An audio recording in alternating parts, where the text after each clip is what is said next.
आज senior secondary का जो इंग्लिश का पेपर था 80 अंकों का, देखिए उसमें कैसा पेपर सरल था, कितने आपके नंबर आते हैं। आइए देखते हैं पेपर को। पहला जो इसका पैसेज था, read the following passage carefully and answer the question that follow.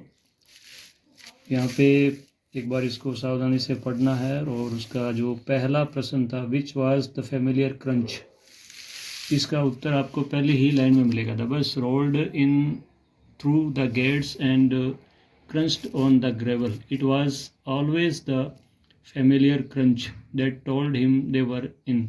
इस लाइन में इसका उत्तर है। दूसरा प्रश्न है, who jumped out from the bus, bus से नीचे कौन कूदा। तो इसका सीधा एक ही शब्द में आप उत्तर दे सकते हैं, दी बॉयज। इसका तीसरा प्रश्न देखिए, why did Sunday seem happier to everyone, सभी को संडे अच्छा और सुखद क्यों लगता था। तो इसका जो उत्तर है वो भी इसमें सीधा सा है। यहाँ पे आप देख सकते हैं इस पैरा के अंदर, the matinee and then there was of course the matinee on Sunday about the only excitement of a rather quiet, ये इसका उत्तर है। चौथा है, who used to be free on Sunday, Sunday को कौन फ्री होता था। तो इसमें आएगा उत्तर, नरेटर एंड हिज मदर, लेखक और उसकी माँ।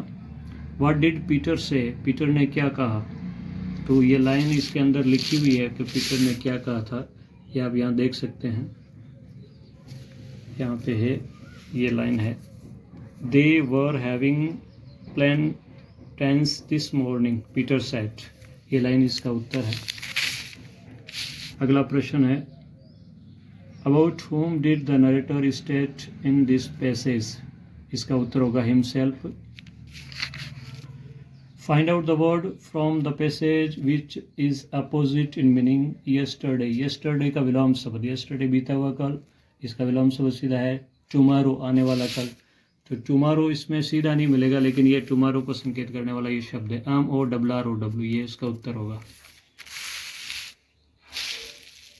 इसके पश्चात जो अगला है आपके, find out the word from the passage which is similar, similar word ढूंढना है। बनाना, बनाना का सिमिलियर वर्ड आपको यहाँ पे मिलेगा, देखिए ये रहा,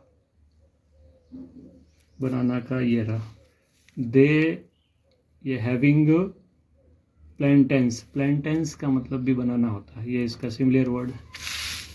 और प्राइमरी का सिमिलियर वर्ड है मैनली, ये यहाँ पे आया हुआ है मैनली, आप देख सकते हैं ये दोनों इसके सिमिलियर वर्ड्स है, ज़्यादा डिफिकल्ट नहीं है ये पैसेज भी। उसके बाद जो दूसरा पैसेज था, the habit of reading, books के बारे में है। इसका पहला प्रश्न है, which is one of the greatest resource of Mankind, greatest resource कौन सा है। तो इसमें पहला ही लाइन इसका उत्तर मिलेगा आपको, ये रहा, the habit of reading is one of the greatest resource, ये पहली लाइन इसका उत्तर है। दूसरा है, what thing is like a guest in the house, house में गेस्ट की तरह कौन सी चीज़ थी। तो उधार ली गई किताब में, ए बोरोड बुक, ये उसका उत्तर होगा, a borrowed book. How is it good to mark the favourite passage, इसका उत्तर भी इस पैसेज के अंदर आपको मिलेगा सीधा, यहाँ पे देखिए ये यहाँ पे आया हुआ है, a good reason for marking favourite passage in books is that his practice enables you to remember more, ये 3 लाइनों में इसका उत्तर है। और उसके आगे वाला जो प्रश्न है, what is the best of mural decoration, इसका सीधा सा उत्तर एक ही शब्द में होगा, बुक्स, किताबें ही डेकोरेशन है। और उसके आगे, how many books were in the narrator's room, लेखक के कमरे में कितनी किताबें थी। तो यहाँ पे दिया हुआ है, इसमें पढ़ोगे तो 6000, एक शब्द में ही इसका उत्तर है। How should A borrowed book be treated, किताबों के साथ में कैसा व्यवहार होना चाहिए। तो इसका उत्तर भी शुरुआत में ही आपको मिल जाएगा पैसेज के, यहाँ पे देखिए, it must be treated with, ये इसका उत्तर है, ये लाइन। तो ये पैसेज में भी सारे प्रश्नों के जो उत्तर है वो पैसेज के अंदर आसानी से मिल जाते हैं। और कुछ क्वेश्चन है जिनके उत्तर भी एक शब्द में ही आ रहे हैं।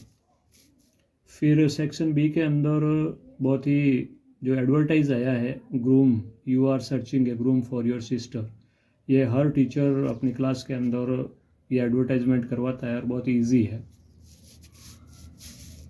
ये 4 नंबर का है। और उसके बाद में चौथा जो सवाल था ये भी काफ़ी इजी आया। एजुकेशनल टूर पे आपको एक रिपोर्ट लिखनी थी। एजुकेशनल टूर 10th के अंदर भी पूछा जाता है और बहुत ही इजी टॉपिक है, इस पर आपको रिपोर्ट लिखनी थी।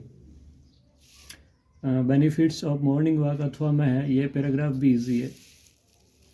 फिर उसके बाद में जो आगे नेक्स्ट 5 में अथवा में दिया हुआ है, write a letter to the editor of a local daily newspaper में एडिटर को जो लेटर लिखना था। और उससे नीचे वाला जो है वो पोस्ट ऑफ ए मैनेजर की पोस्ट के लिए आपके ये तो write to a job application थी। और जॉब एप्लीकेशन भी हर क्लासेस के अंदर अच्छी तरीके से करवाई जाती है, तो ये दोनों क्वेश्चन भी इजी थे। सेक्शन सी पूरा ग्रामर का चैप्टर है। पहला जॉइन द फॉलोइंग सेंटेंस है, विच से इसको जोड़ना था और ये इतना इजी है कि इसमें सिर्फ आपको बीच में विच लगाना था। I have found the pen which I lost, which लगा करके आई लॉस्ट लिखना था और दी पेन को हटाना था, वापस दी पेन नहीं लिखना है। फिर 7वां कंबाइन द सेंटेंस था, उसमें भी आपको नाइट केम ऑन देयरफॉर, रात आ गई इसलिए कमरे में अंदर अच्छा गया, देयरफॉर या सो का प्रयोग करना था बीच के अंदर। इजी था ये भी। और फ्रेजल वर्ब तो बिल्कुल इजी इस बार पूछे गए हैं। पहला था चोर की सेंध मारी, ब्रोक इनटू होता है। दूसरा अर्ली इन द मॉर्निंग, सुबह जल्दी उठना, गेट्स अप का मतलब उठना होता है। और तीसरा जो था वो कैंसिल का, पुट ऑफ का मतलब होता है कैंसिल करना, he put off his departure for a week. तो ये तीनों ही बहुत इजी थे। फिर कंजक्शन पूछा गया था, वो ये भी बहुत ही इस बार इजी क्वेश्चन पूछा है। Birds fly and fish swim, पक्षी उड़ते हैं और मछलियाँ तैरती है, एंड से जोड़ना था इसको, ये भी बहुत इजी था। और दूसरा जो है ही वाज स्लीपिंग और आई वाज रीडिंग, वह सो रहा था जबकि मैं किताब पढ़ रहा था, तो इसमें वाइल से जोड़ना था, जबकि वाइल।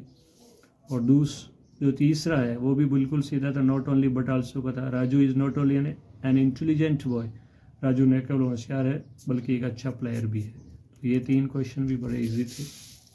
सेक्शन डी में गांधी जी वाले पार्ट से ये पैराग्राफ पूछा गया है, ये भी बहुत ही इजी पैराग्राफ था जिसके सारे आंसर बड़ी आसानी से इस पैसेज के अंदर मिल जाते हैं। देखिए, कैपिटल ऑफ चंपारण मोतिहारी, पहली लाइन में लिखा हुआ है, ये प्रोसीडेड टू मोतिहारी, ये Motihari the capital of Champaran पहली लाइन में लिखा हुआ है। दूसरा जो प्रश्न है, where did vast multitude greet Gandhi, तो भीड़ का गांधी जी का स्वागत भीड़ ने कहाँ पर किया था, एट द रेलवे स्टेशन है ये पार्ट, इसके अंदर भी सीधा लिखा हुआ है।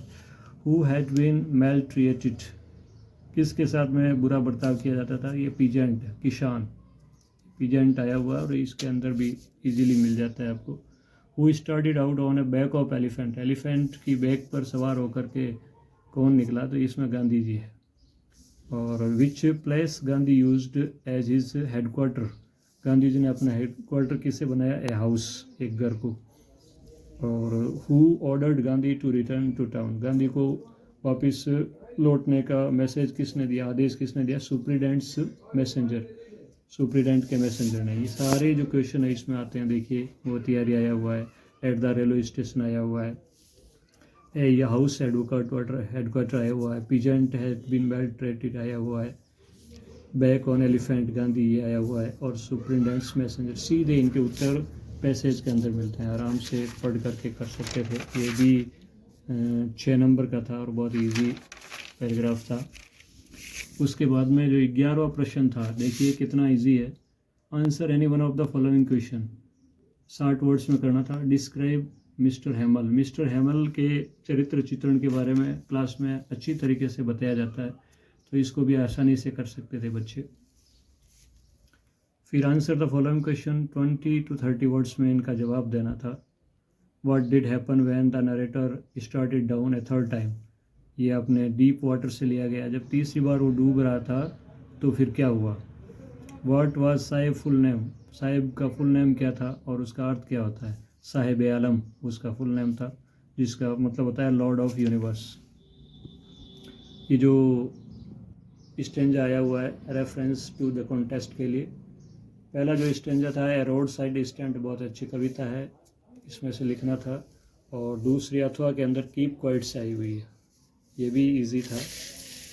फिर 14वां जो प्रश्न आया हुआ है, right the theme of the poem my mother eight 66, बहुत ही अच्छी कविता थी और बहुत ही ईजी लैंग्वेज में ये कविता आई हुई है 12th के अंदर। और इसकी थीम लिखनी थी, रोड साइड स्टैंड की थीम लिखनी थी। दोनों ही काफ़ी इजी क्वेश्चन थे। फिर 15वां जो सवाल था 20 to 30 वर्ड्स के अंदर, list the things of beauty mentioned in the poem. कविता के अंदर ये जो थिंग ऑफ ब्यूटी कविता है उसके अंदर कौन कौन सी सुंदर वस्तुओं का वर्णन किया गया है। ये चांद, तारे, सूरज, आसमान, ये जो प्राकृतिक चीज़ें हैं उनका है। इनका भी सीधा उत्तर मिल रहा था। Why were ऑन्ट Jennifer's fingers fluttering, ऑन्ट Jennifer की अंगुलियाँ क्यों काम कर रही थी, क्योंकि वो डोमेस्टिक वायलेंस की शिकार थी, वो अपने पति से डरती थी। तो इसका भी सीधा उत्तर है। फिर 60 वर्ड्स में उत्तर देना था। Why did the narrator imagine the third level, और अथवा में why did the narrator fall about with laughter, third level से और वी चू आर ह्यूमन बीइंग से लिया गया है। 17वां जो क्वेश्चन था 20 से 30 वर्ड्स के अंदर, why did Derry want to go to meet Mr Lamb second ham, Derry अपने घर जाने के बाद में वापस मिस्टर लैम से मिलने के लिए क्यों गया। Do you agree with Sadao act explain, क्या सदाव ने जो कार्य किया था डॉक्टर ने वो सही था या गलत था। ये भी इजी क्वेश्चन ही था। उसके बाद में अच्छे अंक लाने के लिए देखिए 18वां जो सवाल है वो काफ़ी हेल्प करता है स्टूडेंट की। पूरे 9 सवाल है और 9 अंकों के सवाल है, ऑब्जेक्टिव टाइप के अंदर है। Choose the correct alternatives. पहला था हु वाज लुइसा, लुइसा कौन थी, तो ये नरेटर की वाइफ थी। और इस पार्ट का जो वर्णन करता था ना उसका नाम था चार्ली। यहाँ पे चार्ली नाम नहीं दिया हुआ लेकिन लेखक चार्ली था, नरेटर वर्णन करता चार्ली था, तो वो चार्ली की वाइफ थी। How many rings were sent to, इसके अंदर 50 उत्तर है। तीसरा जो क्वेश्चन था for how many years Gondwana thrived, इसके अंदर उत्तर 500 मिलियन है ये पार्ट के अंदर। और ऑब्जेक्टिव क्वेश्चन के अंदर भी अच्छी तरीके से बच्चों को करवाया गया था। The name of Russian research vessel watch, इसका ये नाम था अकादमिक शोकस्की, ये भी सी इसका आंसर है right. What was the full name of सदाव, सदाव का पूरा नाम क्या था। सदाव वाला जो एनिमी वाला पार्ट है उसमें पहली लाइन में इसका उत्तर है, शुरुआत यहीं से हुई है, डॉक्टर सदाव हॉकी, ये उसका पूरा नाम था। फिर छठा क्वेश्चन था Hana's baby boy was nearly, ये थोड़ा सस्पेंस में है, इसको देखना पड़ेगा। Who forbade Derry to go to the garden again, Derry को वापस गार्डन जाने के लिए मना किसने किया था, तो डेरी की मदर ने मना किया था क्योंकि वो दौड़ करके वापस अपने घर गया था। और हु वाज जुडेविन, जुडेविन और जितकाला सा वाला जो पार्ट है ना उसके अंदर उसकी सहेली थी जितकालास फ्रेंड। व्हाट इज वडाज, उस पार्ट के अंदर जो दिया हुआ है ये वडाज एक तरह का ईटिंग स्टफ है, सी इसका राइट आंसर है। तो इस प्रकार से कुल मिलाकर के काफ़ी अच्छा पेपर था अंक लाने के लिए। आपने कैसा किया है, मिलाइए अपने पेपर।